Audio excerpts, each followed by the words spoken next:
que j'ai appelée votre âme aux commandes, qui est aussi le titre de mon livre, et qui est une méthode qui vient faire le trait d'union, qui vient unifier la psychologie et la spiritualité. Voilà, main dans la main. C'est une méthode qui vient vous aider à libérer toutes les racines des noyaux de souffrance que vous avez dans votre vie. Tout ce qui est schéma répétitif, douloureux, destructeur. Et quand je dis la racine, c'est-à-dire c'est vraiment à la racine, pour s'en débarrasser définitivement, ce qui est très important. Et cette méthode de votre âme aux commandes, elle allie la psychologie. Pourquoi? Parce que non seulement elle vous permet de décoder tout votre fonctionnement, le fonctionnement de votre personnalité, tous les masques et les rôles que vous avez mis en place, et en même temps, elle allie la spiritualité parce que, au travers de ces techniques, comme c'est votre âme qui pilote dans les deux cas, elle va vous donner le sens des choses. Et en vous donnant le sens, et dans la guidance et la connexion que vous avez avec elle, eh bien vous allez aller vers beaucoup plus de sagesse et d'acceptation. Donc, vous avez tous les étages qui s'éclairent. L'étage de la conscience, avec la lumière de la conscience, de la connaissance. Pourquoi? En même temps, vous avez l'étage du cœur, parce que vous allez voir que tout ce travail vient dans votre chemin d'évolution, vous aider à ouvrir votre cœur, à élargir, à plus de compassion. Et bien entendu, descend aussi dans la partie ici, votre centrale énergétique, le hara, c'est-à-dire que c'est opératif. Au travers de cette méthode, vous allez gagner la liberté d'être vous-même et de l'exprimer en étant aligné. Elle se décline de deux façons. Il y a un axe personnel et un axe transgénérationnel, généalogique. Dans l'axe personnel, la technique s'appelle la sophroanalyse des mémoires prénatales. Mémoire prénatale, de la naissance et de l'enfance. En fait, c'est un petit peu long. C'est pour vous parler de cette technique qui est une technique qui vous permet de remonter dans votre histoire personnelle à la racine de toutes ces croyances limitantes, ces stratégies limitantes, on va les voir tout à l'heure, qui vous pourrissent la vie et que vous voyez de façon répétitive dans votre vie. C'est-à-dire qu'à chaque fois vous dites, punaise, c'est encore la même chose. C'est-à-dire j'ai encore des croyances de dévalorisation, il y a encore des échecs amoureux, il y a encore des échecs professionnels. Donc la sophroanalyse des mémoires prénatales vous permet de libérer ça avec votre âme aux commandes, bien entendu, c'est elle qui va piloter les séances. Et c'est, je dirais, là que vous avez le plus de travail. C'est une vingtaine d'heures de travail. 20 heures, mais ciblées. Puisque votre âme vous ramène non seulement à la racine, mais elle vous permet de libérer dans cette racine toutes les stratégies limitantes, réductrices, et en même temps, non seulement vous en comprenez le sens, mais vous gardez la connexion avec votre âme. Et puis, vous avez l'axe transgénérationnel. Là, c'est avec l'outil des constellations familiales. Nous vous informons que la conférence de midi va commencer dans quelques instants. Non, c'est fait. Il s'agit d'une conférence sur le thème de la femme d'affaires à la chamane, l'envol d'une vie, animée par, présentée par Ghislaine Duboc. Voilà. Je vous rappelle que la salle de conférence est donc dans le hall C. Pour vous diriger, n'hésitez pas à utiliser le petit fil rouge qui vous mènera tout au bout de l'allée L. Ok. Donc les constellations familiales vous permettent également de la femme d'affaires à la chamane, l'envol d'une vie. Merci. Les constellations familiales sont les constellations familiales. C'est-à-dire que ce sont des lois systémiques. On va en parler dans la deuxième partie. La force de la technique, c'est que c'est toujours votre âme qui va piloter la séance. C'est-à-dire que dans les deux cas et dans les deux méthodes que je vais vous présenter, et on va voir les ponts qu'il y a entre les deux, puisque c'est la trame de votre réalisation, c'est la trame de votre évolution. Dans les deux cas, le thérapeute est au service de votre âme et c'est un respect total de votre libre arbitre. Autrement dit, ce n'est pas le thérapeute qui va décider de ce qu'il va falloir travailler. Dans les deux cas. C'est votre principe supérieur. Et quand je parle de l'âme aux commandes, que certains puissent appeler ça principe supérieur, sagesse intérieure, votre être intérieur, c'est la même chose. En fait, c'est la partie de vous qui sait. Je vais parler un petit peu de l'âme après. Alors, on va commencer par voir toutes ces croyances que nous avons en place dans notre vie et qui viennent à chaque fois se répéter, puisque c'est le propre des croyances. Qu'est-ce que c'est qu'une croyance et comment elle se met en place? Une croyance, c'est une pensée. Et elle s'exprime souvent sous forme de certitude, c'est-à-dire, voilà, je le dis avec une conviction.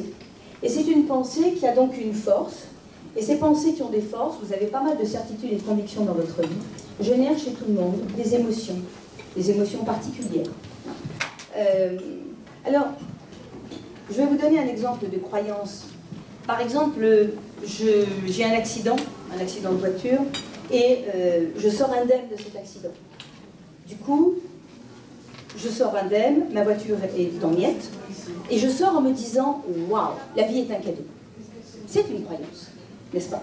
Je rentre chez moi, ma femme est contente, voilà. On oublie que finalement, on a bousillé la voiture.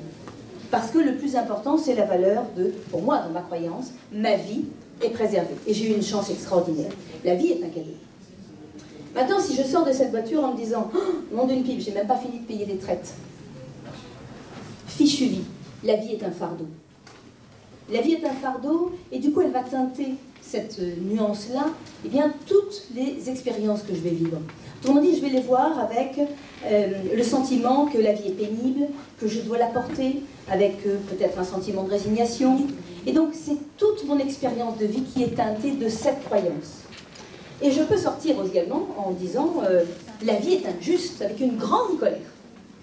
Et là aussi, ça va non seulement teinter ma façon de vivre les choses, mais également la façon dont je vais ensuite entrer en relation avec ma famille, avec mes collègues, avec mes amis. Vous voyez les conséquences que ça a. Et bien entendu, ces émotions, eh bien voilà, d'impuissance, de douleur, de joie, de colère, etc., d'injustice, vont bien entendu orienter les comportements que je vais avoir. Hein. Et dans le cas où je sors avec la vie est un cadeau, j'embrasse ma femme en rentrant à la maison, quand je me dis que la vie est un fardeau, je la repousse en lui disant écoute, ça va, laisse-moi tranquille, il y en a trop, j'en ai trop. Comprenez? Et nous passons notre temps à reboucler sur les mêmes croyances. Nous les validons en permanence. Autrement dit, chaque fois que je vais vivre quelque chose, je fais un petit bilan et je me dis non d'une pipe. Je me reconfirme la croyance initiale. Nous n'arrêtons pas de valider les mêmes pensées. C'est-à-dire que dans une vie, on fait que du vieux.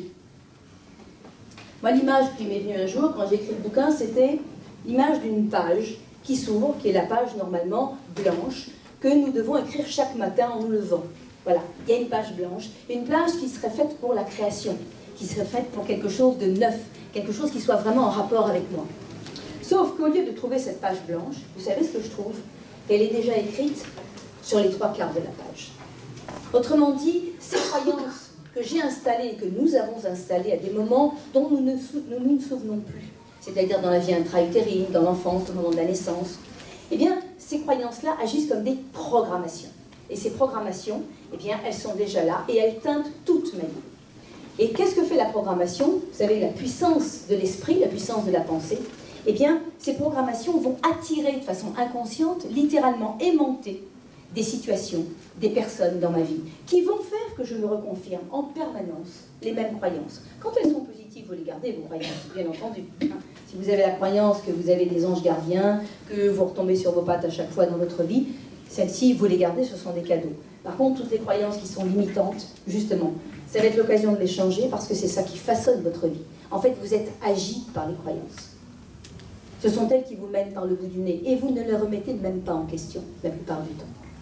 C'est ça qui est terrible. Alors, du coup, si je le représente d'une autre façon, et vous allez voir comment le technique logique, sur la ligne du temps, ça donne à peu près ça. Sur la ligne du temps, eh bien, on a des moments de la vie où on va installer des croyances limitantes. Et le plus important, nous allons voir, je fais croyances limitantes de cette façon-là, le plus important, c'est déjà de comprendre qu'elles n'arrêtent pas de boucler et de taper de plus en plus fort. Il y a une intensité croissante. C'est-à-dire qu'au départ, ça tape un peu, et puis au fur et à mesure qu'on grandit, qu'on avance en âge, eh bien, les croyances, les situations dans lesquelles nous nous les reconfirmons sont de plus en plus douloureuses, de plus en plus impactantes. Et ici, je vais représenter l'adulte que nous sommes tous. Bien. Alors, non seulement il y a une intensité, il y a des moments où ça boucle en permanence, et entre deux, je vous fais remarquer que parfois on se dit « Ouh, ça y est, je m'en suis sortie ». Voilà, et puis, zou, à peine vous avez dit ça, que ça repart et vous reprenez un coup derrière la tête. Hein. Voilà. Alors, ces croyances-là, bonne nouvelle, il n'y en a pas tant que ça. Sinon, ce ne serait pas une thérapie brève, c'est une vingtaine d'heures, en fait, avec la sophranalyse.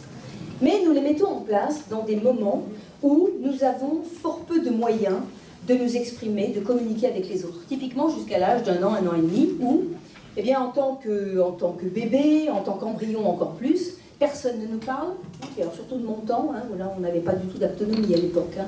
Donc le bébé était un légume. Enfin, moi, je suis dans la soixantaine, là. Aujourd'hui, ça va un petit peu mieux, mais pour autant, parce qu'on a toujours le réflexe de parler à l'enfant. Donc dans ces moments où le bébé, l'embryon, le fœtus vit des choses douloureuses, eh bien qu'est-ce qu'il fait? Il fait des interprétations. Nous sommes fortiches pour faire des interprétations. L'interprétation, vous l'avez compris, c'est une pensée. Mais pour une même situation, je peux faire 10 interprétations différentes. Vous l'avez vu par exemple pour l'accident de voiture. Vous me suivez? Tout le monde suit. Bien. Et les bébés, quand on est petit, personne n'est là pour nous expliquer, nous sommes extrêmement forts à faire des interprétations très limitantes, qui nous impactent, et en plus on se dit, c'est ma faute, qu'est-ce que j'ai dit, qu'est-ce que j'ai fait qu'il ne fallait pas, etc. Le bébé est une petite éponge. Bien. Donc, ces interprétations qui s'associent avec une émotion forte, de douleur, de sentiment de rejet, de peur d'abandon, d'angoisse, etc., etc., eh bien, ça vient se graver littéralement dans le psychisme, et ça donne une croyance. La croyance, c'est donc une pensée qui est énergétisée. Et une fois qu'elle s'est gravée dans le marbre de votre psyché, qu'est-ce qu'elle fait? Eh bien, elle continue à se reconfirmer. Vous êtes programmé, hein, c'est comme si on avait écrit sur une puce informatique. Hein. C'est un petit programme qui se met en place. Alors, regardez, ça tape beaucoup quand on arrive à l'âge adulte, et puis quand on rentre dans un cabinet en sophroanalyse, eh bien on dit, ou même un autre cabinet, on dit, bah allez, il y a plein de choses, je ne sais même pas par quoi je vais commencer. En fait, ce n'est pas complètement vrai. Ça a beaucoup bouclé dans la vie. Mais des racines, il n'y en a pas tant que ça. Ça, c'est la bonne nouvelle. Et notre âme va nous aider justement à aller faire quoi? À aller changer ses croyances dans le moment où elles se sont installées. Parce que si je les change ici, si par exemple, là, je vis une croyance limitante, je vais vous donner un exemple dans la vie intra-utérine, et que c'est une croyance de dévalorisation. Cette croyance de dévalorisation, je vais la retrouver par exemple dans mon enfance, à un moment donné où je me trouve au piquet ou humilié par mon professeur, etc. Si je libère ce moment-là, mais que je n'ai pas libéré celui-ci, qui est le moment origine, eh bien que se passe-t-il? Il y a comme un élastique qui continue à tirer en arrière, ici. C'est-à-dire que c'est ici un petit embryon, vous voyez, qui n'est pas heureux, qui va prendre les commandes de l'adulte. C'est plus vous, malgré, je dirais, votre belle conscience, la visite régulière des salons zen, tout ce que vous avez pu faire, c'est pas vous qui êtes aux commandes. Vous décidez d'être bien, d'être heureux, de parler bien, de maîtriser vos émotions, etc. Et il se trouve que dans telle ou telle situation, vous vous surprenez à vous trouver en colère, à dire des choses qu'il ne fallait pas. Pourquoi?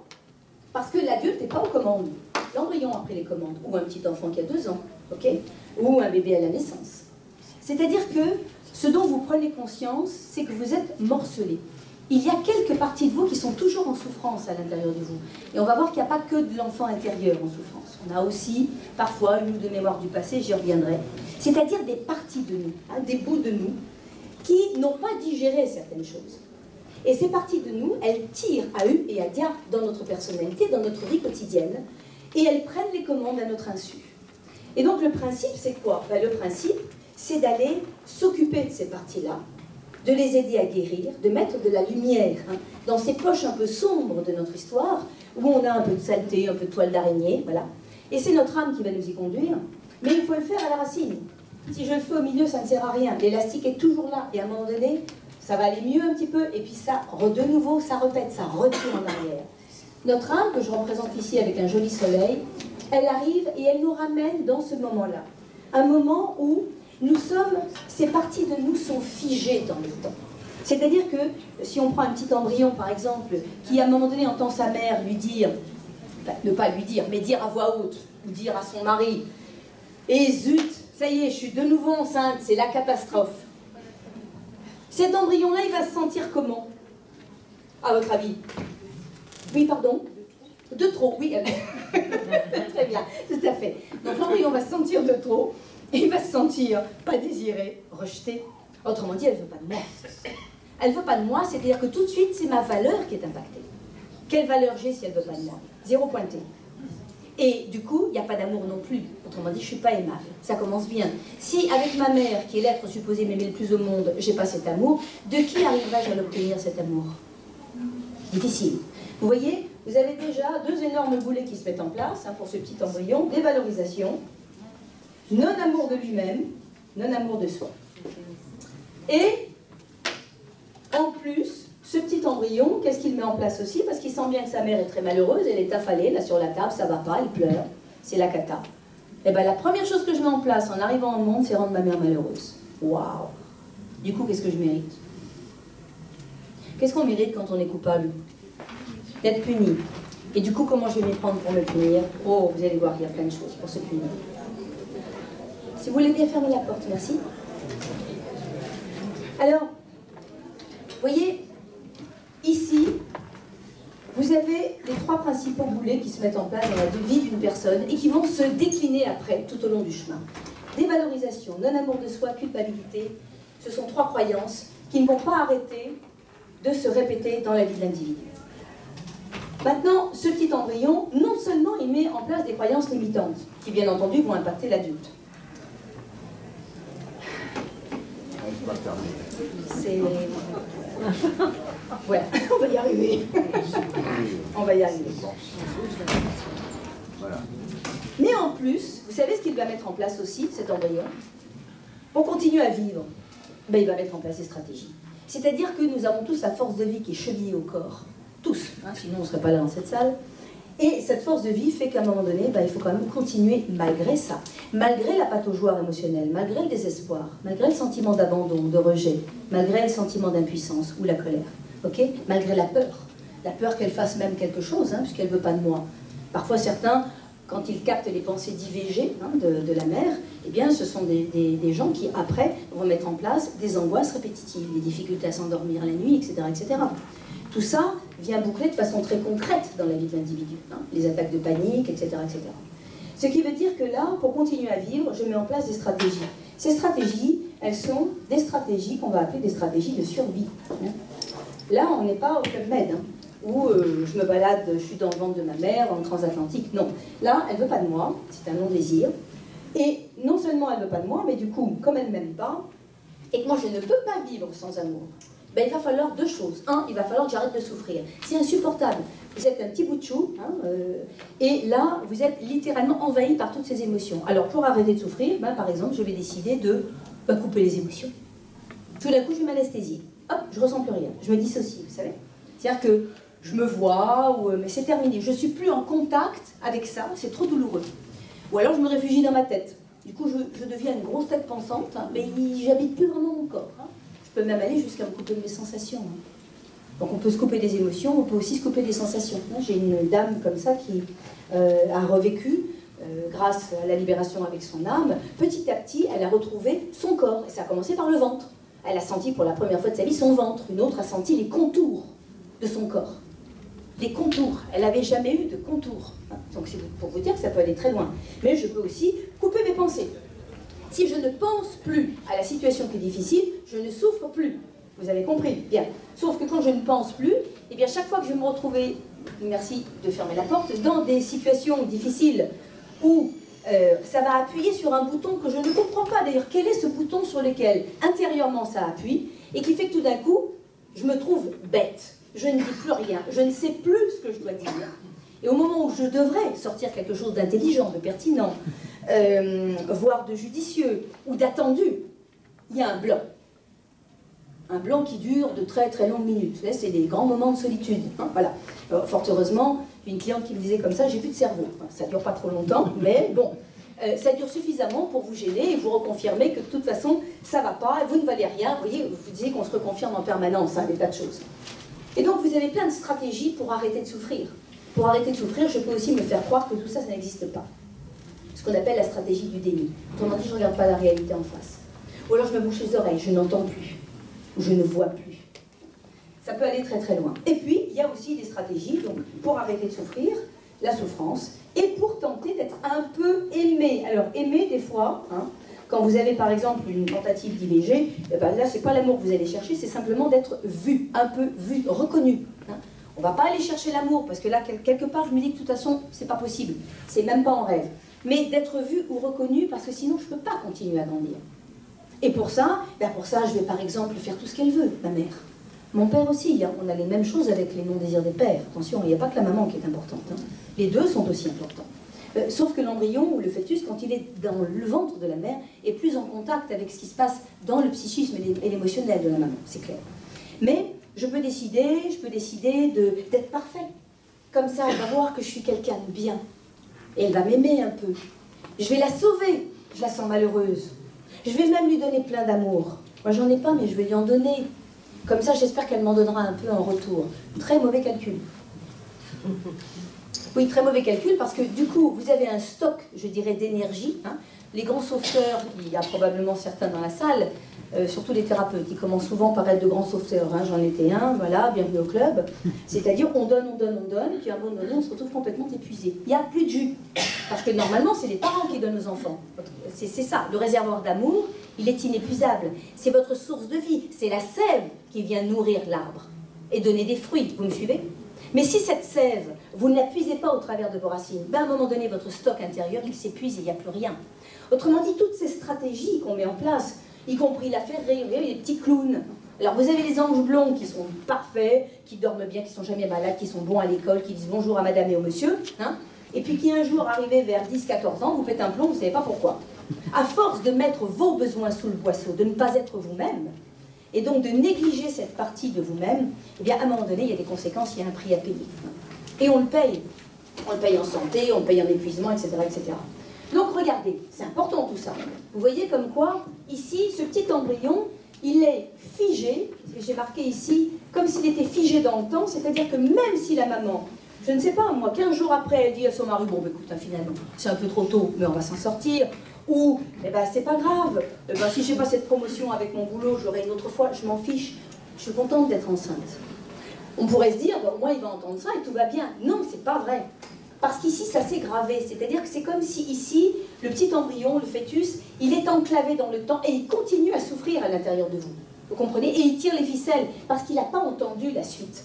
Il est enfermé dans sa bulle. C'est pour ça qu'il faut aller l'aider. Ça marche? C'est clair pour tout le monde? Bien. Et votre âme, elle vous aide. Parce qu'elle vous ramène, comme je vous le disais, au moment où ça s'est mis en place. Je vous rassure, dans la technique qui se fait en simple relaxation, vous fermez les yeux et en 1 minute, vous êtes en, je dirais, une forme de conscience élargie. En fait, vous n'êtes pas, c'est pas de la sophrologie, ça n'a rien à voir. Simplement, vous êtes en relaxation légère. Et votre âme vous ramène immédiatement au bon endroit. Rassurez-vous, ça ne sera pas pour vivre la même intensité de souffrance que vous avez vécue. C'est très important de l'entendre, sinon je ne ferai pas ce métier. Ça fait 16 ans que je fais ce métier. Mais il faut que vous touchiez légèrement, que vous vous assuriez d'être dans le ressenti. La technique, elle est valide parce que tout se passe à l'intérieur. Ça ne se passe pas dans la tête. Avec des thérapies qui vous expliquent les choses, c'est très bien, vous avez une grosse tête, mais il n'y a rien qui s'infuse. Rappelez-vous, il faut que ça descende ici, dans la centrale énergétique de votre corps. Autrement dit, il faut que ce soit opératif. C'est ça que j'appelle l'opérativité. Et donc, il faut toucher un tout petit peu l'émotion pour être sûr d'être au bon endroit. Et à ce moment-là, eh bien, votre âme, aidée du thérapeute qui vous pose des questions, le sophranalyste, il vous pose des questions. Et en posant des questions, vous y répondez par votre ressenti, c'est vous qui devinez vous-même où votre âme vous a ramené. Et du coup, par ces questions, vous redécouvrez toutes les croyances, les interprétations que vous avez faites à l'époque. Vous redécouvrez toutes les stratégies. Et à un moment donné, quand vous prenez un petit peu de distance, vous voyez le copier-coller qu'il y a entre l'endroit où votre âme vous a ramené et les problématiques de l'adulte aujourd'hui. Et c'est une superbe prise de conscience. Le parcours que vous fait faire votre âme est un parcours sur mesure. C'est de la dentelle de précision et de justesse et d'amour. Parce qu'elle vous ramène uniquement dans les moments où vous êtes en capacité de gérer la séance. Elle connaît vos capacités psycho-émotionnelles, votre niveau de conscience. Votre âme ne peut pas vous ramener, par exemple, dans un traumatisme. On verra que la méthode est complète puisqu'elle vous ramène aussi dans les traumatismes, si elle considère que vous n'avez pas les ressources pour le gérer, ce traumatisme. Elle va donc faire d'autres séances où vous allez lâcher des boulets, vous allez monter en niveau de conscience, en ressources, et à un moment donné, votre âme saura que c'est juste, et là, elle vous amènera à lâcher un traumatisme s'il y en a, et vous le lâcherez en douceur. Elle respecte votre rythme. Votre âme, c'est la dimension spirituelle qui vous aime le plus. Ok? Et quand elle vous ramène là, eh bien, à un moment donné, une fois que vous avez vu tout ce qui s'est passé ici, eh bien, vous allez interpréter les choses autrement parce que votre âme va vous donner des informations pour comprendre autrement. Quand on est un petit embryon qui est non désiré, est-ce qu'on sait comment on fait l'amour? Comment on fait l'amour? On fait l'amour, un homme à une femme qui copule, et du coup, ça va donner un bébé. En tant qu'embryon, je suis persuadée que je me suis immiscée dans le ventre de ma mère, que je suis restée, que j'ai forcé la porte.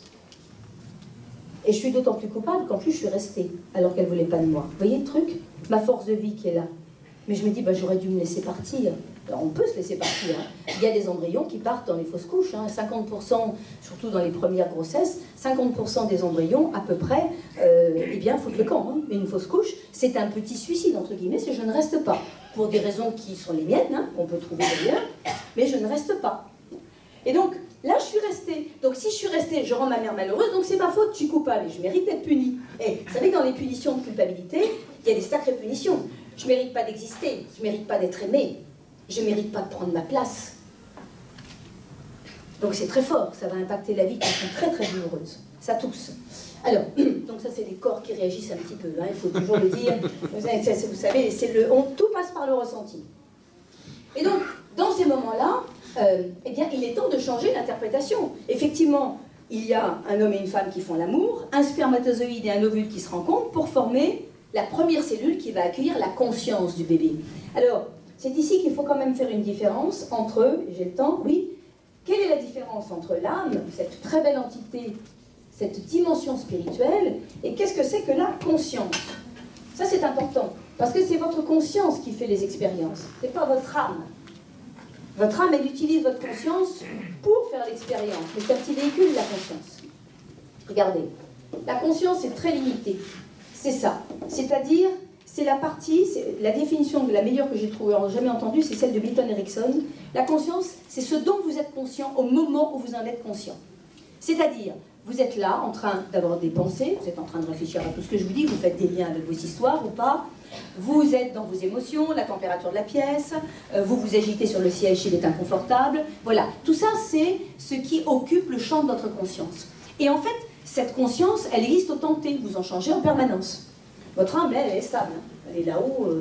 Autrement dit, votre conscience est limitée parce qu'elle ne peut englober que 5 à 9 choses à la fois, c'est tout. Autrement dit, vous êtes là, et puis en même temps vous pensez, vous ressentez. Mais si je vous demande, je ne sais pas moi, quelle est la forme du siège sous vos fesses, bah, vous n'aviez pas vraiment intégré cette notion-là. Elle y est, vous l'avez en fait.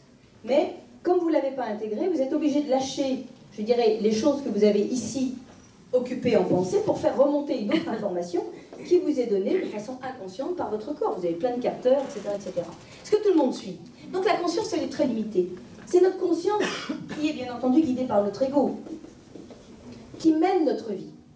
Votre âme, elle, c'est une dimension spirituelle, elle est là-haut, un peu comme si elle était en orbite, et il y a une partie de votre âme, simplement, qui vient autour de vous et qui vous englobe, qui vous accompagne, qui vous entoure.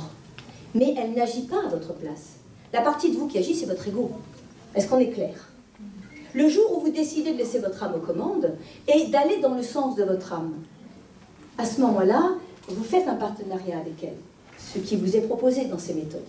C'est-à-dire de la laisser faire parce qu'elle sait ce qui est bon pour vous. Mais votre ego ne le sait pas forcément, parce qu'il veut parfois d'autres choses. Tout le monde suit? C'est un peu fin, mais bon, quand même, c'est important de l'entendre. Hein. Autrement dit, là, quand votre âme vous accompagne, eh bien, elle vous accompagne et elle a la vision panoramique de toute votre histoire. Toute votre histoire, c'est-à-dire qu'elle sait ce que vous avez fait avant. Quand vous arrivez dans cette existence, vous arrivez avec vos petites valises. Tout le monde arrive avec ses petites valises. 2 jumeaux, même homozygotes, hein, c'est-à-dire issus de la même cellule, arrivent avec des valises différentes. Et d'ailleurs, leurs vies sont différentes. D'un point de vue de l'ADN, il y a des transformations très rapides au niveau de l'épigénétique. Tout ça se fait parce que nous ne sommes pas programmés de la même façon. Ces valises, ce sont déjà des petites programmations que nous avons et qui vont se reconfirmer beaucoup dans la vie intra-utérine. Et donc, changer l'interprétation, ça veut dire pour ce petit embryon de comprendre que finalement, eh bien, ce spermatozoïde et cet ovule qui ont formé sa première cellule, c'est bien ses 2 parents qui en sont responsables. C'est pas lui qui a forcé ses parents à faire l'amour. Une petite conscience désincarnée, elle ne va pas mettre un pistolet sur la tempe à ses 2 parents en leur disant « Bon, ben maintenant, avec sa sonde, vous allez me fabriquer ma première cellule. » Non, ça ne se passe pas comme ça. Les adultes, eh ben, ce sont des gens confirmés qui vont faire l'amour, etc., avec les risques qu'il y a. Et du coup, l'embryon, il n'y est pour rien. Dès que vous percevez à l'intérieur cette information dans le ventre, la culpabilité s'en va. Vous n'êtes responsable de rien. Et si la culpabilité s'en va, toutes les stratégies de punition s'en vont avec, tous les sabotages dans votre vie. Vous comprenez? C'est immédiat. Quand la séance démarre, vous avez l'impression d'être recroquevillé dans un petit coin de l'utérus. Et au fur et à mesure que votre âme et le thérapeute, par ces questions, va vous aider à comprendre autrement, vous allez physiquement, dans le ressenti, vous déployer. Je me déploie dans l'utérus, je commence à prendre ma place, je respire mieux, je bouge. Ok? Et quand vous apprenez aussi que quelle est la conscience qui anime le spermatozoïde et l'ovule? Est-ce que ce sont les pensées des parents? C'est-à-dire, voilà, cette partie très limitée que je vous ai représentée ici, ça c'est les pensées des parents. On ne pense pas beaucoup, hein, et puis on pense toujours la même chose en plus. Est-ce que c'est la conscience profonde des parents, c'est-à-dire celle qui est plutôt reliée à l'âme, hein, parce qu'il y a l'âme qui est quelque part là-haut, hein. Est-ce que c'est en rapport avec l'âme?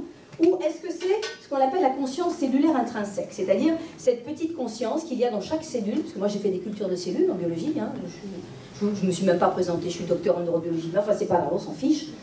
Ce qui est pour vous dire, c'est que quand vous faites des cultures de cellules, c'est-à-dire que vous leur donnez à manger, ces petites cellules, eh bien elles se multiplient, hein, vous leur donnez ce qu'il faut, elles se multiplient. Donc il y a une petite conscience cellulaire. Alors, laquelle de ces trois consciences est aux commandes pour activer, faire bouger ces deux cellules qui crapahutent pas mal, le spermatozoïde et l'ovule, à votre avis? Oui? Un peu plus fort, c'est timide. Conscience cellulaire. La conscience cellulaire. Ah bah voyons. Alors, comme dans les quiz, mauvaise réponse, mais c'est pas grave. Alors, je vous explique. J'accompagne des couples qui sont en stérilité non organique. Tout fonctionne bien. Chez le monsieur, spermatozoïde mobile et nombreux, chez la dame, des ovocytes qui maturent. Ces gens-là, ils viennent dans mon cabinet, ça fait déjà 2-3 ans qu'ils essaient d'avoir un enfant. La pensée, c'est le leitmotiv. On veut un bébé, on veut un bébé, on veut un bébé. Et vous savez, dès que la dame est aux périodes fécondes, hop, chérie, c'est l'heure, on fait l'amour. Bon. Autrement dit, si le spermatozoïde et l'ovule étaient reliés aux pensées des parents, il y a longtemps qu'il y aurait une flopée de bébés. Si c'était relié à la conscience cellulaire, il y a longtemps qu'il y aurait une flopée de bébés. Il y a 500 millions de spermatozoïdes qui sont évacués à peu près, entre 400 et 500, dans une seule éjaculation. 400 à 500 millions. Ils sont nombreux, ces petites bêtes. Hein, voilà. Et mobiles, hein, c'est actif tout ça. Vous l'avez compris. Pour que vous soyez tous ici, il faut que votre âme ait eu le oui de l'âme de votre mère et de l'âme de votre père. Autrement dit, vous êtes tous désirés. Tous, sinon vous ne seriez pas là. C'est l'âme qui a le dernier mot. Et c'est juste génial. Maintenant, attention, vos âmes, comme la mienne, ne vous ont pas déroulé le tapis rouge. Vous avez compris. Autrement dit, des difficultés dans la vie, ben vous en avez rencontré. Et ça a pu même commencer très très tôt. Moi, à la naissance, déjà, boum, là, je m'en suis pris plein la tête, mais bon. Ce que ça veut dire que votre âme, non seulement vous donne des informations, mais elle va vous donner le sens des choses. Pourquoi est-ce que nous vivons des difficultés? Ben, nous vivons des difficultés parce que si à un moment donné, nous ne rencontrons pas des murs, okay, dans ce chemin qui nous mène dans la vie, eh bien, on ne serait pas capable de développer des ressources. Autrement dit, c'est parce que nous sommes dans l'adversité que nous sommes en capacité de nous dépasser. Et on est obligé de mettre en place des ressources. Du courage, de la détermination, de l'autonomie. Hein. Il y a plein d'exemples dans la vie intra-utérine. Je peux par exemple à un moment donné me retrouver avec un jumeau qui part de façon précoce. Hein. À 3 semaines de vie intra-utérine, moi je vivais parfait amour avec le jumeau ou la jumelle. Hein. On peut même être plusieurs. C'est super. Puis tout d'un coup il s'en va. Il s'en va et je me retrouve toute seule. Avec des sentiments variés, de dévalorisation. Il est parti parce que je valais rien. Je valais pas le coup, alors il a foutu le camp. Il est parti parce que je l'ai poussé. Il prenait trop de place. Il est parti parce que il avait mieux à faire ailleurs. Et il est parti parce que je ne l'ai pas sauvé. Vous voyez un petit peu toute la kyrielle d'interprétations que je peux mettre en place pour un même événement. Et ces interprétations-là, comme elles touchent à un être qui est le premier être que j'aime avant ma mère. C'est-à-dire que dans ces 3 semaines, ma mère ne sait même pas qu'elle est enceinte. Elle n'a pas encore fait son test de grossesse. Finalement, ce premier être avec lequel je vais entrer en relation, avec lequel je serai le plus proche, c'est le jumeau ou la jumelle. Et du coup, ça va fonder toute ma vie affective. Autrement dit, toutes les interprétations que je vais faire et les stratégies que je vais mettre en place. Parce qu'il s'en va ou elle s'en va, je vais le chercher. Après, vous vous retrouvez à chercher le partenaire idéal pendant... C'est jamais le bon ou c'est jamais la bonne. Okay? Et du coup, vous êtes tout le temps malheureux. Ou alors, ce que vous faites, c'est que dès que vous rencontrez quelqu'un qui est super bien, ah, ça va bien, oh là là, là on fusionne, oh là là qu'on fusionne, et bien je vais tout saboter. Et vous savez pourquoi je vais saboter? Parce qu'il n'est pas question que je revive la même souffrance que ce que j'ai vécu quand j'étais dans le ventre. Autrement dit, je préfère mettre fin avant de souffrir. dans les deux cas, je suis malheureuse. On est bien d'accord, hein, vous avez compris. L'impression que j'ai pris trop de place. Et du coup, je ne vais pas prendre ma place dans la vie. Parce que si je me sens coupable de son départ, ben, je vais me punir aussi. Vous avez vu le nombre de stratégies de punition qu'on a, parce qu'on met en place des culpabilités. Mes deux parents s'engueulent, c'est à cause de moi. Bébé, c'est une éponge. Toutes ces culpabilités, ce sont des sabotages qui vous pourrissent la vie. Et votre âme, elle est fortiche pour aller libérer ces noyaux-là de souffrance. Parce qu'ils sont inutiles. Ce sont des fausses culpabilités. Tout le monde suit? C'est vraiment important. Du coup, vous comprenez que vous développez des ressources. C'est-à-dire que ces ressources, au départ, elles sont à moitié libres. Elles sont à moitié libres parce qu'elles sont toujours entachées, elles sont toujours chargées des émotions limitantes que vous avez vécues. Sentiment d'abandon, d'impuissance, de peur, etc., etc. Et donc, vous les avez dans votre vie, mais il y a toujours le poids de ce qui a été vécu avant, même s'il est inconscient, vous l'avez au niveau émotionnel. Et donc, ce que votre âme vous aide à faire, c'est en vous donnant sens et en vous faisant comprendre autrement les choses. On va découvrir le petit embryon qui est dans la croyance du non-désir. Vous savez ce qu'il va découvrir dans le ventre de sa mère? Le client qui est juste assis sur son fauteuil. Il va redécouvrir l'amour qu'il y a. On va sentir, écoutez-moi bien, sentir l'amour des âmes. C'est pas dans ma tête, c'est dans mon cœur que je vais le sentir. Et ça change tout. Vous allez sentir que vous étiez aimé, que vous êtes aimé, et que vous le serez toujours. Parce que même si vos parents ne sont plus là aujourd'hui, c'est d'âmes que nous sommes en train de parler. Et elles sont éternelles. Et ce sentiment, vous l'avez, il vous accompagne. C'est comme une nourriture au quotidien qui vous accompagne. Et toute votre vie change. Et donc, au passage, vous comprenez que, eh bien, chacun vient développer des ressources particulières. Qui va développer le discernement, qui va développer la tolérance, qui va développer l'humilité, qui va développer, eh bien, une autre vision du monde, une vision plus positive, etc., etc. C'est tout ça dont ça passe. Tout ça grâce à notre âme. Ça, ce travail se fait, que je vous le dis, en simple relaxation. Alors, vous allez comme ça libérer les quelques âges en souffrance. Et au passage, il peut y avoir, dans la naissance, tous les passages qui sont le passage du monde intérieur vers le monde extérieur. Ce sont des moments qui vont se répéter dans votre vie, dans toutes les décisions que vous allez prendre. Si vous êtes né par voie basse, si on a provoqué votre accouchement, enfin votre naissance, si vous avez été récupéré avec des forceps, si vous avez vécu une césarienne, bien entendu que ça va teinter dans les croyances que vous avez, qu'il faut être sauvé, que vous n'avez pas pu vous débrouiller tout seul, qu'on ne respecte pas votre rythme, qu'on vient intruser cette partie intime de la matrice dans laquelle vous étiez au chaud, bien levé. Tout ça, ça va se répéter dans la vie. Donc votre âme vous aide aussi à libérer ces moments-là. Donc vous en avez aussi dans l'enfance. Nous vivons tous des traumatismes dans l'enfance. Les traumatismes, qu'est-ce que c'est? C'est pas forcément une énorme montagne. Et il dépend bien entendu de l'interprétation qu'on a faite. Mais ce sont des moments que l'on vit de façon très forte et dans l'impuissance totale et sans pouvoir communiquer. Et on peut être traumatisé par quelque chose que nous vivons, comme une agression, mais nous pouvons aussi être traumatisés par des choses que nous voyons chez nos parents, etc., etc., et qui vont eux aussi teinter toute notre vie. Votre âme vous aide à les libérer. Et moi, j'ai mis en place une méthode vraiment holistique, parce que non seulement vous libérez dans le corps, parce qu'il y a beaucoup d'émotions et d'énergie qui sont accumulées dans le corps, mais en plus, vous avez le sens qui vous est donné par votre âme, et elle vous aide à boucler complètement, à transmuter tout ce contenu énergétique qui est toujours à l'intérieur de vous, en force de vie. Ce que vous gagnez au travers de tous ces voyages, ce sont tous des voyages, c'est la liberté d'être vous-même dans la sécurité. Beaucoup d'entre vous n'ont pas la sécurité. Et cette sécurité intérieure et la liberté d'être vous-même vous permet ensuite de l'exprimer. Vous devenez qui vous êtes vraiment. Et ça, c'est de façon pérenne. Maintenant, vous avez l'autre axe. On va revenir sur le premier petit tableau. Regardez. Vous vous souvenez, on l'a vu avec la sophranalyse des mémoires prénatales. Donc, en une vingtaine d'heures, vous allez aux principales racines. Et il y en a une que j'ai oubliée. Dans les racines, vous pouvez avoir une ou deux vies du passé qui sont en souffrance. Alors, vie du passé, je ne rentre pas du tout dans les débats philosophiques, enfin métaphysicaux, machin, tout ce que vous voulez, de ça n'existe pas les vies antérieures. Moi, je suis chercheur, j'ai fait 10 ans de recherche, je suis docteur en pharmacochimie moléculaire, enfin ma spécialité c'était la neurobiologie. J'ai les deux pieds sur terre, je suis très cartésienne, et je suis comme saint Thomas. Je ne crois que ce que je vois, ce que je ressens. Okay.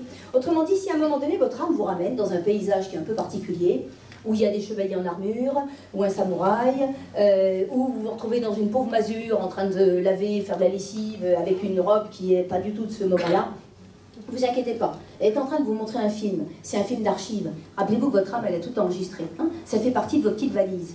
Dans vos valises, vous avez tous crapahuté. Et fort heureusement, vous avez évolué, je vous rassure. Donc votre âme ne va pas vous faire du tourisme dans vos vies antérieures. Par contre, il y en a certaines qui sont toujours d'actualité et qui vous pourrissent la vie. Et celle-là, elle va vous les ouvrir. Et vous allez mettre de la lumière dedans, en distance, pas de souci. Vous n'allez pas rentrer les deux pieds dedans. Si vous avez été brûlé sur un bûcher, vous inquiétez pas, vous n'allez pas de nouveau brûler dans les flammes. Hein. Sinon, sincèrement, je ne ferai pas ce métier. Bon.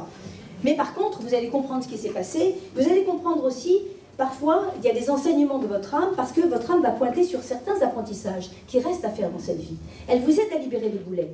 Okay, elle vous fait monter en niveau de conscience et en ouverture de cœur, parce que c'est ça l'évolution. Mais en même temps, elle vient aussi pointer sur des choses que vous devez mettre en place. Hein. Comme par exemple cette dame qui était venue travailler sur toute autre chose et qui s'est retrouvée dans 2 vies antérieures, à mépriser totalement les hommes, à ne s'en servir que comme géniteur. Cette dame n'était que maman. Et on était très fiers. Sauf qu'aujourd'hui, dans sa vie, eh bien, son mari était comme il y a 4 siècles ou comme il y a 2 siècles, toujours considéré comme un géniteur. N'était pas le père de ses enfants. Non. Vous savez, c'est ce genre de dame qui vous dit ce sont mes enfants. C'est un peu comme si elle les avait faites toutes seules. Hein. Il y a un accessoire, il y a une potiche à côté, elle a peut-être été utile à un moment donné, mais c'est tout. Et donc, son âme a vraiment pointé sur la nécessité qu'elle reconsidère et qu'elle ait du respect. Parce que cette vie, elle vient en complément. Il faut être 2. Et donc, il lui a fallu 2 de ces vies-là, et là, oula. Donc, vous savez, votre âme, elle a beaucoup d'amour, elle a beaucoup d'humour, mais elle a aussi, je dirais, de la persévérance pour vous faire entendre des messages qui lui semblent très importants dans votre évolution. Ça colle ? Bien. Alors, maintenant les mémoires généalogiques. Les mémoires généalogiques, il y a beaucoup moins de travail en constellation familiale. On fait 3-4 séances en constellation. Un peu plus pour les chevronnés, alors qu'ici on va en faire une vingtaine. Une vingtaine, c'est une moyenne. Si vous êtes polytraumatisé, votre âme, elle vous accompagnera dans 30 séances. Chacune est libératrice. Autrement dit, à chaque fois, vous sentez que votre vie change. Et ça se fait. Tout d'un coup, vous êtes en capacité de dire à votre mari, tu peux descendre des poubelles. Voilà. Je vous assure que j'ai une dame qui m'a dit ça, et elle est arrivée, elle était fière comme Artaban. Cette femme-là, son mari, quand il la prenait au travail, il venait la chercher, et elle me disait, je ne comprends pas, le siège où je m'assois, donc celui à côté du conducteur, il est toujours encombré quand il vient me chercher.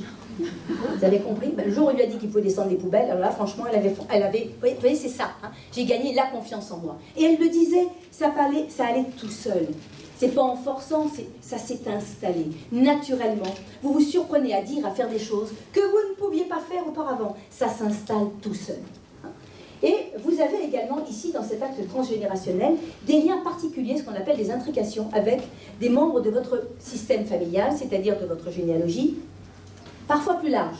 En fait, on rentre ici, dans la généalogie, avec la loi des systèmes qui est un petit peu différente. La loi des systèmes, c'est que dans un système et dans votre famille, chacun a la même importance. Et le système déteste qu'un membre de son espace se trouve mal en point, voire exclu. Et donc, qu'est-ce qu'il fait ? Il va répartir la charge de la souffrance ou de l'exclusion sur ceux qui restent.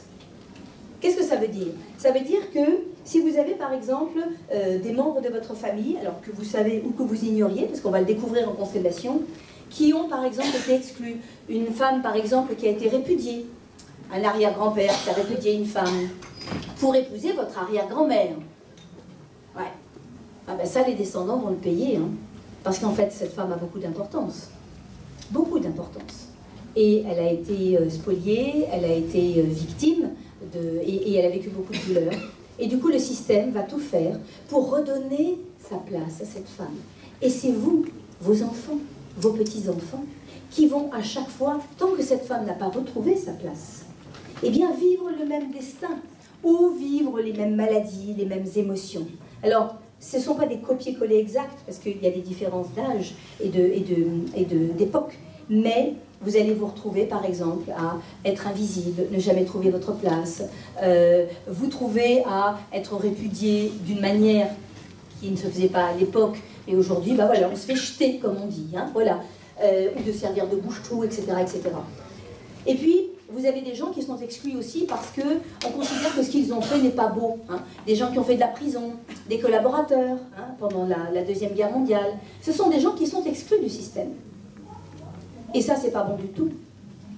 Parce que ce sont les descendants qui vont soit porter leur culpabilité et payer à leur place, okay, ou alors qui vont carrément les remplacer au pied levé. Vous avez des enfants qui sont morts. Et vous avez également, et ces enfants, eux aussi ont leur place dans leur famille. Et souvent, on ne connaît pas ces enfants. Les constellations vont les montrer, vont leur permettre justement de retrouver leur place. Dans une constellation familiale, la différence avec les autres constellateurs, c'est que je laisse totalement votre âme aux commandes. C'est elle qui décide de ce que vous devez travailler ce jour-là et ce qui est le plus important pour vous. Autrement dit, je vous invite à mettre en place quelqu'un pour vous. Donc vous allez sortir à l'extérieur de vous le sac de nœuds dont vous ne savez pas exactement ce qui va. Tout ce que vous savez, c'est que l'énergie de vie est bloquée, ça ne fonctionne pas. Vous le mettez à l'extérieur dans le champ, vous prenez quelqu'un pour vous, quelqu'un pour la problématique et quelqu'un pour la solution. Et moi, je vais simplement poser des questions, interroger ces personnes-là qui ne vous connaissent pas, qui ne connaissent pas votre histoire. Vous avez pris ces deux personnes au hasard complètement dans l'assemblée. Oui, 5 minutes, super, merci. Eh bien, en interrogeant ces personnes, juste sur leur ressenti, ça passe pas par la tête, c'est totalement phénoménologique, vous allez deviner qui sont les membres de votre famille avec lesquels vous êtes intriqués et pour quelle raison votre âme a montré cela. Et qu'est-ce que vous découvrez? Vous découvrez qu'il y a des correspondances ici entre votre histoire personnelle. Et par exemple, imaginons que vous ayez libéré dans votre histoire personnelle des racines importantes de culpabilité. Moi, je dis comme ça un jeune homme qui était venu me trouver et qui se sabotait en permanence, et en particulier dans ses entretiens d'embauche, qui fait qu'il n'avait toujours pas trouvé de boulot. Il a fait son travail ici, et puis un jour, il m'a dit, j'ai comme l'intuition qu'il faut que je fasse une constellation. C'est parfait de faire une constellation. Et en constellation, qu'est-ce qu'il a retrouvé? Mais il a retrouvé qu'il était justement intriqué avec un ancêtre, et un ancêtre qui avait fait beaucoup de mal, qui avait dénoncé des gens à une époque, c'était en Espagne. Et il portait la culpabilité de cet ancêtre. Et ça a permis de lâcher, totalement. Autrement dit, il y a une complémentarité entre ces deux axes. Dites-vous bien que quand vous travaillez pour vous, vous mettez de la lumière pour vous, mais vous en mettez aussi pour vos enfants, vos descendants. Autrement dit, vos enfants portent ce que vous ne portez pas. Tout ce que vous n'assumez pas de votre histoire, c'est eux qui s'en chargent. Et du coup, ils le manifestent dans des comportements, dans des maladies, dans des choses qui viennent les impacter et qui vous navrent vous-même. Et du coup, qu'est-ce que vous faites? Vous les envoyez illico chez le psy. Va chez le psy. Sauf qu'en fait, quand j'ai des gens qui viennent me voir, disent, est-ce que vous ne pourriez pas prendre mon enfant? J'écoute 2 minutes la petite histoire, je crois que je vais commencer par vous. Et vous savez qu'en travaillant sur vous, vous libérez vos enfants. Dans 99% des cas. Après, bien entendu, il peut y avoir des choses spécifiques pour les enfants. Ça ne veut pas dire qu'il n'y ait pas... Voilà, un enfant qui a vécu un jumeau, j'ai aidé des bébés, j'ai aidé des enfants qui avaient dans le livre, je donne plein d'exemples d'ailleurs, qui justement n'arrivaient pas à dormir, ne pouvaient pas être seuls. Mais sinon, c'est vous qui faites le boulot. Et ça, c'est extraordinaire. Et donc, quand vous travaillez en constellation, vous mettez aussi de la lumière. C'est pour vous que vous venez travailler, ou pour vos enfants. Mais vous travaillez de toute façon pour vous. Mais non seulement vous mettez de la lumière pour vous, pour vos enfants, mais vous en mettez aussi pour vos ancêtres. Autrement dit, c'est un travail sacré. C'est-à-dire que grâce à toutes ces âmes, il n'y a pas que la vôtre qui travaille. Ça tricote là-haut. Enfin, moi, j'appelle ça tricoter. Autrement dit, dans une constellation familiale, d'abord, c'est vraiment un champ sacré. Et il y a des colonnes de lumière qui s'installent. Pour vous, ce sont des colonnes qui vous relient de là-haut, qui relient tous vos ancêtres. Les ancêtres sont heureux, parce que quelque part, qu'est-ce qu'ils sont contents que vous vous libériez enfin? C'est comme si finalement tous ces efforts qu'ils avaient fournis, toutes ces douleurs qu'ils avaient endurées, elles payaient parce que vous prenez votre place dans votre vie, vous réalisez. C'est un travail magnifique et très chaleureux. Voilà. Et que là-dedans, ces correspondances, c'est toujours pour vous faire travailler. C'est ça le sens. Quand je vous parlais de sagesse, oui. 2 choses à vous dire. La première, si ça vous intéresse, j'ai résumé tout ça. C'est 16 ans de pratique dans ce livre-là. Si ça vous intéresse, il est sur mon stand. Il est aussi au stand des éditions Pictos, sur le stand de 10. Je ne sais pas d'ailleurs si je devais faire des dédicaces ou pas. Et puis, nous avons le stand J4. Et je forme. Moi, mon credo aujourd'hui, c'est de former les thérapeutes. Autrement dit, je continue d'accompagner parce que je fais toujours de la recherche, et c'est vivant, et j'alimente tout ce que je transmets par la connaissance qui me vient au fur et à mesure. Et j'adore ça. Maintenant, si vous en avez le goût, allez vous libérer. Avec la sophranaise des mémoires prénatales, avec les constellations familiales. De toute façon, ce sont 2 tremplins, ils sont complémentaires. Et votre âme, c'est toujours elle qui est aux commandes. Et une fois que vous serez libéré, vous serez vous-même. Si vous avez le goût d'aider les autres, venez vous former. Devenez sophranalyste, devenez constellateur. Et aidez les autres à se libérer de leur souffrance également. Voilà, il me doit me rester 1 minute pour des questions. Est-ce que vous en avez? Oui, allez-y, dites-moi. J'avais une question sur la dépendance affective. Oui, dépendance affective, tout à fait. Et la question, c'est plutôt quoi? En fait, la question, c'est quelqu'un qui est ouais. dépendant affectif, oui. personne, oui. Qui dans ce cas-là, oui. Est-ce qu'elle est forcément en recherche d'amour? Peut-être parce que justement, elle n'en a pas eu. Oui. Du coup, ça devient... En fait, dans la dépendance affective, votre âme vous amène à visiter plusieurs racines. Et dans ces racines, il y en a une qui est importante. Très souvent, il y a des racines gémellaires. La dépendance affective, il y a ce besoin d'être en fusion, d'être... voilà. Et dans la fusion, le problème de la fusion, c'est que nous ne sommes pas dans l'amour.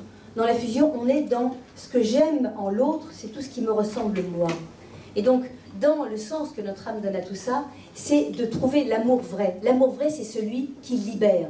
Tout le travail en sophroanalyse et en constellation, je termine là-dessus, c'est un travail qui vous permet de transformer des chaînes. Les chaînes, c'est celles qui vous relient avec certains personnages de votre famille, de votre entourage. C'est-à-dire, ce sont des choses qui tirent des deux côtés, qui ne vous laissent pas libre. Les chaînes, vous les trimballez, c'est lourd. Elles transforment ça, votre âme, en fil de lumière. Et ce sont des fils qui sont extensibles à l'infini, où que vous vous trouviez. Et là, l'amour circule. C'est vraiment ça. Nous sommes tous là pour apprendre le véritable amour. Et l'amour vrai laisse l'autre libre. Et dans la dépendance, il y a beaucoup de ces choses-là à visiter. Oui, une question? J'ai une question. Vous avez parlé de la gémellité, oui. des zygotes, etc. Mais oui. parfois, on ne peut pas forcément, par exemple, dans le cas de quelqu'un qui a été triplé, oui. on ne peut pas forcément remonter à savoir si le jumeau perdu était dizygote ou pas. Ah oui. On s'en fiche. On s'en fiche. Quand votre âme vous ramène, et quand elle vous ramène au moment où vous êtes avec l'autre, vous identifiez tout de suite si c'est un garçon, si c'est une fille, et s'il vous ressemble ou s'il ne vous ressemble pas. On le voit, tout ça vous le ressentez. Vous retrouvez toutes les informations, toutes celles qui sont importantes. Mais même dans le cas de triplé? Mais même dans le cas de triplé, bien sûr. Super. Dernière question, si vous en avez une, ce sera vraiment avec grand plaisir. Pas de questions, tout est clair? Bon, ça vous a plu?